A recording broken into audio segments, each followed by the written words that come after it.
Bonjour à tous, bienvenue. Aujourd'hui, je suis très content de vous parler d'un sujet que j'apprécie beaucoup, qui est celui des paquets JavaScript, mais qui est souvent un sujet un peu méconnu, je dirais, ou sur lequel on ne met pas forcément beaucoup d'importance. Avant de commencer, je vous invite à scanner le QR code juste là, ça vous permettra plusieurs choses. La première, c'est celle d'avoir toutes les infos sur moi. Mais aussi, vous verrez ensuite, vous avez une question à laquelle pour l'instant je vous invite à pas répondre, on va y répondre juste après. Vous aurez aussi la possibilité de noter le talk, mais ça je vous conseille plutôt de le faire à la fin, sinon ce ne serait pas forcément très objectif de mettre 5 étoiles dès le début. Et puis vous aurez aussi la possibilité de poser des questions ou de réagir en live à tout ce que je dis et tout ce que je fais, si vous trouvez ça drôle, intéressant ou simplement amusant. Pour commencer cette conférence, j'aime bien commencer par ce graphique qui nous montre l'évolution du nombre de téléchargements du package IsoString. Ce qu'on voit, c'est que à la toute fin, donc en 2025, il comptabilise 160 millions de téléchargements par mois. Alors 160 millions de téléchargements par mois, c'est un peu compliqué quand on n'a pas de référence de savoir ce que ça veut dire. Du coup, je vous ai aussi mis React. React, à côté, à son maximum, il atteint 140 millions. Et on voit qu'il est quand même largement en dessous sur les dernières années. Et je vous en ai mis un autre, c'est Tailwind, qui lui arrive à 60 millions. Et donc ce qu'on voit, c'est que IsoString, c'est un paquet qui est extrêmement téléchargé, plus que React. Et donc ça pose la question de, est-ce que vous avez déjà installé le package IsoString? Est-ce que vous connaissez le package IsoString? Et donc pour ça, je vous invite tout simplement à scanner le QR code et à répondre à la question. Normalement, sans trop spoiler personne, à peu près tout le monde devrait dire non. Et c'est effectivement ce qu'on voit là, c'est que globalement, personne n'a jamais installé IsoString alors qu'il est hyper populaire.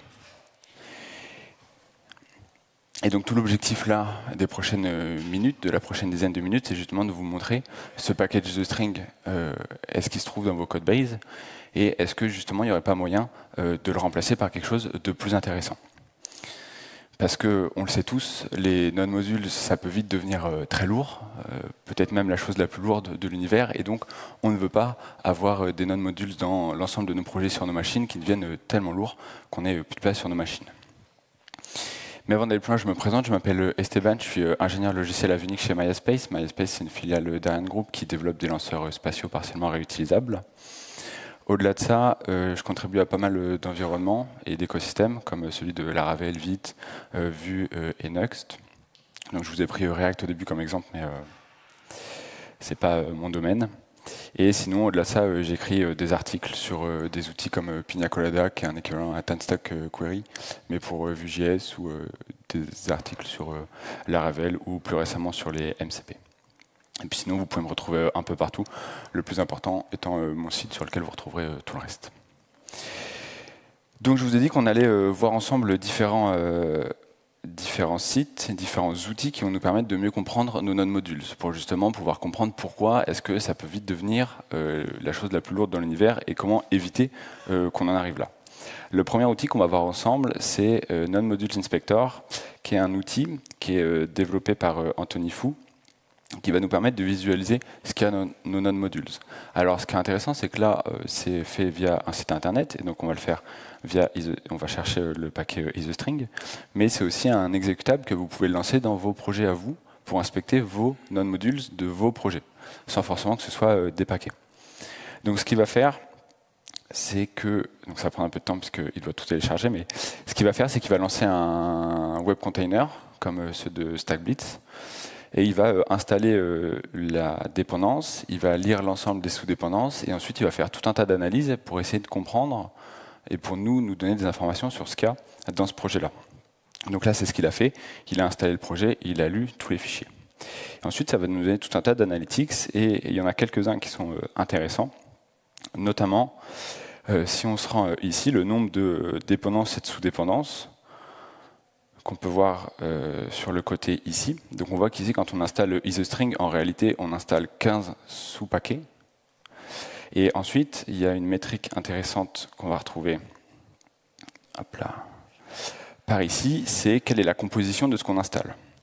Et en fait, ce qu'on se rend compte, si on regarde ici le schéma, le graphique, c'est que globalement, nous, ce qui nous intéresse quand on installe un paquet comme IsoString, c'est le JavaScript.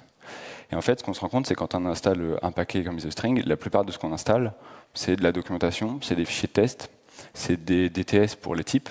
Et au final, ce qui nous intéresse, le code vraiment intéressant, c'est 5 à 10%. Et donc ça veut dire que sur un paquet qui va faire, on a la taille ici, 254 kilobits, on va avoir uniquement 5 à 10% de code qui est intéressant. Donc là, en l'occurrence, sur un paquet comme IsoString, c'est assez facile à détecter. Alors, on ne va pas le faire deux fois. C'est assez facile à détecter, c'est facile à voir dans vos projets. Mais en réalité, des paquets comme IsoString, il y en a beaucoup, beaucoup d'autres. Et donc, il y a des gens qui se sont dit, ce serait quand même hyper pratique de pouvoir automatiser tout ça et de pouvoir avoir une espèce de base de données de tous ces paquets qui ont été dépréciés et même de manière générale d'améliorer l'écosystème JavaScript. Et donc tout ça, c'est ce qu'est l'écosystème performance, donc E18E, qui a trois grands objectifs, celui de nettoyer l'écosystème JavaScript, celui de l'améliorer et celui de le rendre plus rapide. Alors comment ils vont faire ça? Ils vont faire ça en contribuant à des projets. Ils vont faire des PR sur différents projets pour justement aller dans ce sens-là, en nettoyant d'anciennes dépendances, en utilisant des API natives. Ils vont aussi faire des plugins pour ESLint, pour vous dire, bah, attention, ce paquet-là, peut-être tu ne devrais pas l'installer parce que justement il y a une API native, parce qu'il y a d'autres paquets qui maintenant existent. Sur justement ces autres paquets qui existent, ils vont parfois les forker, parce que le paquet est plus maintenu et donc ils vont pouvoir le réécrire en le rendant plus léger, plus performant. Et autour de tout ça, ils ont construit une grande table de correspondance entre d'anciens paquets à ne plus utiliser et les nouveaux paquets à utiliser ou les nouvelles API natives ou carrément juste du code natif qui serait dans JavaScript et qui ne serait pas forcément relié à Node ou à d'autres runtimes. Et donc là, ce que je vais vous présenter, c'est différents outils qu'ils ont mis en place pour justement vous permettre de mieux comprendre ce qui se passe dans vos projets. Le premier, c'est Package Size. Donc celui-là, à chaque fois que j'utilise à titre personnel une dépendance et que je me dis que je vais installer une dépendance, je vais l'utiliser. C'est un peu l'ancêtre de Non-Modules Inspector. Et donc il va nous permettre, comme Non-Modules Inspector, de voir la taille du paquet quand on l'installe. Donc ici, 270 kg et 15 packages, exactement les métriques qu'on avait juste avant dans Non-Modules Inspector. Et puis on va voir un petit peu tout ce qu'on va installer et aussi le type de ce qu'on va installer. Alors globalement, c'est toutes les métriques qu'on va retrouver dans Non-Modules Inspector, mais il a l'avantage d'être plus rapide. Et donc, dès qu'on veut vérifier si un paquet vaut le coup d'être installé, moi personnellement, je passe par là et ça me donne tout de suite une information de est-ce que ça vaut le coup d'être installé. Si vous voulez plus d'infos sur vos non-modules, en revanche, il est clair que Non-Modules Inspector est plus intéressant. Ensuite, le deuxième paquet, c'est DebTree. Lui, il va nous permettre de visualiser un arbre de dépendance, du coup. Donc on va récupérer IsoString aussi. Vous pouvez aussi directement uploader votre package.json de votre projet. Donc vous n'êtes pas obligé de travailler avec des dépendances sur NPM. Et il va récupérer justement cette table de correspondance pour nous dire OK, peut-être que ce truc-là que tu utilises à cet endroit-là, que tu as installé ou qui est utilisé dans le paquet, il y aurait moyen d'en faire autre chose. Et ça, c'est hyper intéressant, parce que comme je vous l'ai dit, IsoString, c'est facile de détecter qu'on peut faire en JavaScript un type-of string, mais il y a d'autres paquets, on va le voir, c'est pas si évident que ça qu'on peut les remplacer. Et donc là, il va nous proposer deux grandes familles, ceux qui ont des remplacements natifs, donc des API directement soit dans le runtime, soit dans le langage, soit ceux qui sont considérés comme des micro-utilities, et donc ont aussi des remplacements soit via d'autres paquets, soit dans le langage ou dans le runtime. Donc on a ici IsoString, et il nous dit justement, bah, en fait, à la place de IsoString, tu pourrais peut-être utiliser typeof, ta variable est égale à string, et comme ça tu vérifies si c'est bien une string. Mais il y en a d'autres. On a ES-error, qui en réalité pourrait être remplacé par error, eval-error, range-error, en fonction de ce que vous voulez faire, qui sont aujourd'hui natifs dans le langage. Et il y en a d'autres. On a function-bind, qui peut être juste remplacé par function.prototype.bind. Et puis on en a encore d'autres comme ça, qu'on n'aurait pas découvert de nous-mêmes si on ne connaissait pas leur existence. Et ce qui est intéressant, c'est que, donc là c'est par le site, mais derrière vous avez une règle ESLint que vous pouvez mettre dans votre projet, qui va automatiquement vérifier votre paquet.json et vous dire, ce truc-là, tu devrais peut-être le remplacer. Et enfin, le dernier, alors il en existe d'autres, mais là je vous ai mis les trois plus gros, c'est NPM Graph. Lui, il va vous permettre de dessiner le graphe de l'ensemble des dépendances, donc un peu comme l'a fait DebTree. Il va y avoir des similarités en termes de fonctionnement, mais on va pouvoir voir d'autres choses. Et ce que j'aime bien prendre comme exemple, c'est Storybook, j'espère qu'Internet va bien passer, 8.2. Et donc là, il va récupérer le package.json de Storybook, il va récupérer l'ensemble des dépendances, récupérer toutes les dépendances, les packages.json, et ainsi de suite, de manière récursive, pour en tracer un magnifique graphe. Dans ce graphe-là, on peut retrouver des informations qu'on a retrouvées sur les sites précédents. Mais ce qui nous intéresse surtout, c'est le graphe qui dessine, parce que, et je vais vous le mettre à l'échelle, dans l'autre sens, Storybook 8.2, c'est ça, bah, vous voyez rien, c'est normal. C'est à peu près 400 dépendances, de dépendance et ainsi de suite, sur plusieurs étages évidemment, à ne plus savoir trop quoi en faire. Et donc ça veut dire que quand vous installez Storybook dans votre projet, en tout cas la version 8.2, vous allez donc installer toutes ces dépendances-là. Donc ça va prendre du temps, déjà en termes d'installation, ça va prendre de la place, et ensuite ça a un coût en termes de performance, puisqu'à chaque fois que vous démarrez Storybook, il est obligé d'aller lire l'ensemble de ces fichiers-là, et puis lire les sous-fichiers, ainsi de suite, et ça, lire un fichier, à chaque fois ça prend du temps. Et donc, ils ont beaucoup travaillé justement avec Ecosystem Performance pour voir comment ils pouvaient améliorer ça. Et donc, on est passé sur Storybook 8.4, où là, on n'a plus 400 dépendances, mais on en a une vingtaine, ce qui rend quand même un arbre beaucoup plus lisible. Donc pour eux, déjà en termes de maintenance, c'est beaucoup plus simple, puisqu'ils n'ont qu'une vingtaine de dépendances, et en réalité une dizaine de dépendances directes. Et pour vous, derrière, quand vous les installez, bah, c'est beaucoup plus rapide, et que ce soit en termes d'installation ou en termes d'utilisation derrière. Et ça, vous pouvez le faire dans vos projets. Vous pourriez être surpris de ce qu'il y a dedans. Hop là. Et si vous voulez en savoir plus, je vous invite à aller consulter le site de E18E, sur lequel vous retrouverez donc toutes ces ressources-là. Ils ont récemment sorti un guide aussi justement sur comment vous pouvez les aider, contribuer et ainsi de suite, parce qu'ils sont hyper bien organisés.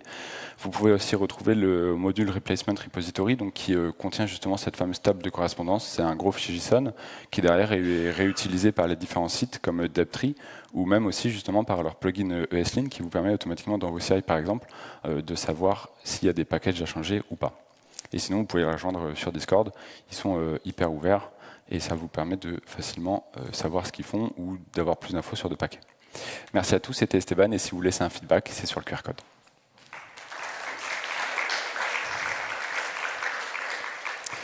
Et si vous avez des questions, on a un peu de temps. Ouais. Vas-y, je la répéterai.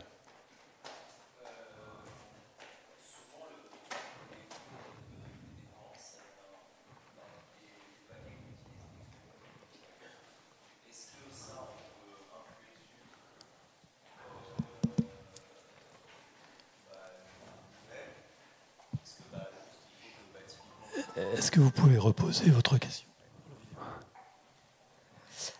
Du coup, oui, le problème souvent avec les dépendances, avec toutes les dépendances qu'on installe, c'est nous on installe rarement isostring. Enfin, je pense, je sais pas comment les gens travaillent, mais voilà.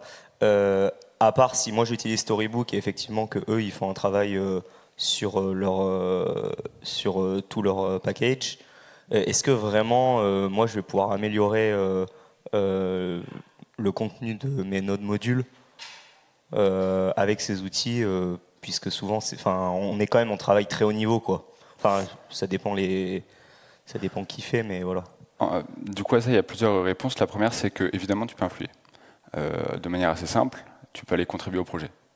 Un exemple tout simple, c'est Shokidar, donc le Watcher.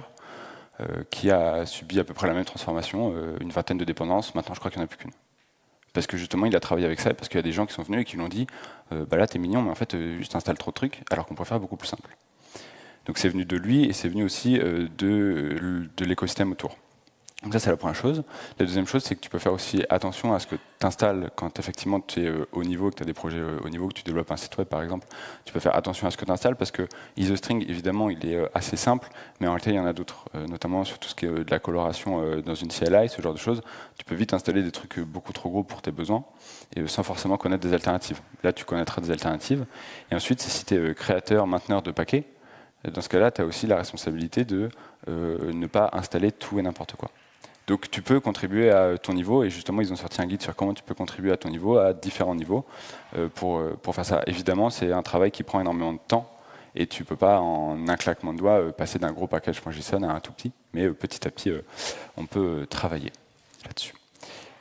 Merci. Merci. Et si vous avez d'autres questions, ce sera dehors, parce que là, ça clignote rouge. Merci.